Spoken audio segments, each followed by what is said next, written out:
Deixa eu te fazer uma última pergunta de mérito aqui. O Banco Central ontem manteve a taxa de juros em 13,75.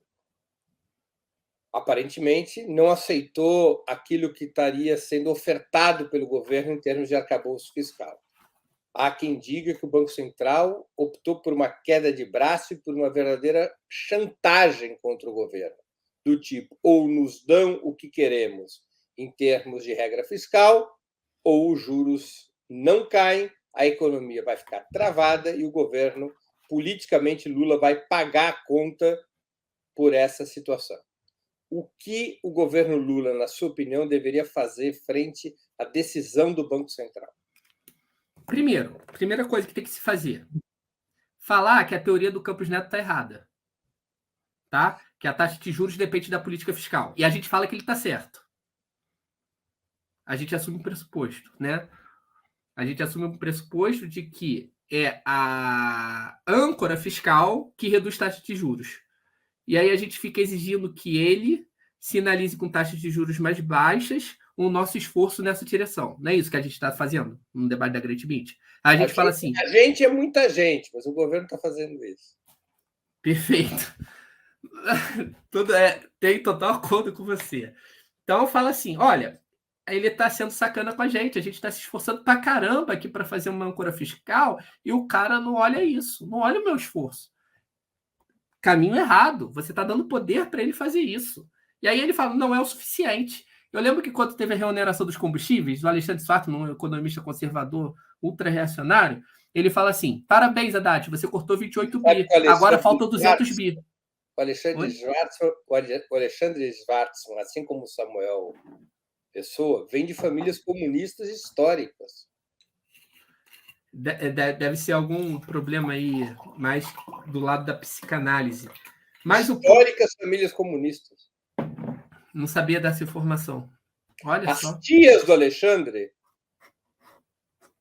Não, elas não são tias. Elas são... Bom, da família do Alexandre tinha uma mulher que chamava-se Zetka, em homenagem a Clara Zetkin, e outra que se chamava Vitória por conta da vitória na guerra. Olha só. E Samuel Pessoa é neto dos mais importantes sanitaristas da história do país, do Samuel Braisler Pessoa e da dona Jovina Pessoa, que eram militantes do Partido Comunista desde os anos 20. Olha só. Como desandou. Mas o Alexandre Svartman me falou assim, parabéns, Haddad, agora faltam 200 bi. Cortou 28, faltam 200, tá? Nota 5. Parabéns, nota 5. Quase isso. O que acontece, Breno? Ele tem que enfrentar o presidente do Banco Central no próprio arcabouço teórico, se é isso que ele se propõe.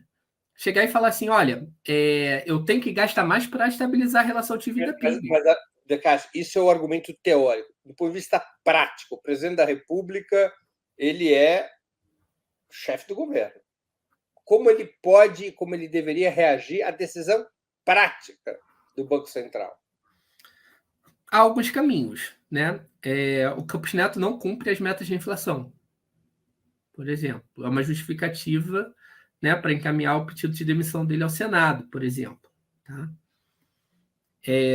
A outra alternativa é ir mudando gradualmente a composição do Conselho Monetário, a diretoria, e colocando quadros nossos no Copom. No Conselho de Política Monetária, e colocar quadros nossos, economistas nossos. As indicações são estranhas até agora das novas diretorias. Tá?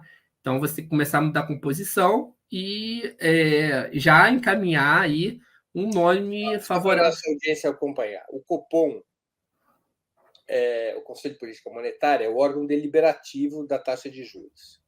E de outras decisões também, mas é quem decide a Selic. Ele é composto por 8 diretores, mais o presidente do Banco Central. Pela lei aprovada a independência do Banco Central, todos esses 8 diretores, além do presidente do Banco Central, devem ser indicados pelo governo, aprovados pelo Senado e têm mandato de 2 anos. Nesse momento, o presidente da República pode trocar 2 dos diretores do Banco Central. Ele acabou de fazer 2 indicações, ainda não formalizou, não é? Mas, enfim, já anunciou 2 indicações que devem ser apresentadas ao Senado. Um é doador do Partido Novo e defensor das altas taxas de juros, tá? Um desses nomes. Que foi lamentável. aplaudido pelo Roberto Campos Neto. Lamentável. Então você está dando força para o Campos Neto, é inexplicável, não sei explicar, tá? Isso daí é uma coisa que eu não sei explicar mesmo. Sobre o Campos Neto, Breno, uma coisa muito importante que o Stiglitz falou, que a gente fala sempre no Brasil é chamado de comunista, é inflação de custos no mundo, não é uma inflação de demanda. Eu gosto de dar um exemplo que eu acho que a audiência entende esse debate de forma muito clara. 2021 teve um aumento explosivo no preço do leite, chegou a R$10. Não tomo leite, mas eu sei que explodiu. Dependendo do estado, 8, 10, muito caro o litro do leite. Bom, existe a hipótese do Prêmio Nobel de Economia do Stiglitz e existe a hipótese do Campos Neto. São duas hipóteses, tá? Duas hipóteses que a gente tem que olhar com carinho, com cuidado. Campos Neto fala o seguinte: é um excesso de riqueza da população. Então, como a população estava fazendo fila nos supermercados, não existe nada disso, de 33 milhões de pessoas com fome, nada disso. Era muito dinheiro na economia, as pessoas muito ricas. E com toda essa riqueza, elas faziam fila para comprar leite, e o empresário, dada a incapacidade de expandir a produção no curtíssimo prazo, ele eleva preços. Daí a inflação te demanda. Como é que você trata uma inflação de demanda? Desacelerando a economia, seja via corte de gás, seja aumento de taxas de juros. Perfeito?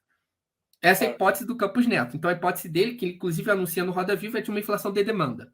Qual é a hipótese do Stiglitz, Prêmio Nobel de Economia, para a inflação no mundo em geral e no Brasil em específico? Que são choques de custo. No caso do leite, que é bom para ser específico e exemplificar. Qual é a minha hipótese? Que as pessoas não estavam fazendo fila no mercado para comprar leite e todo mundo com muito dinheiro. Minha hipótese é diferente do Campos Neto, de excesso de demanda e de grana na economia. Minha hipótese é aqui o seguinte: o que aconteceu? Temer e Bolsonaro fecharam 4 fábricas de fertilizantes da Petrobras nos últimos anos. Perfeito?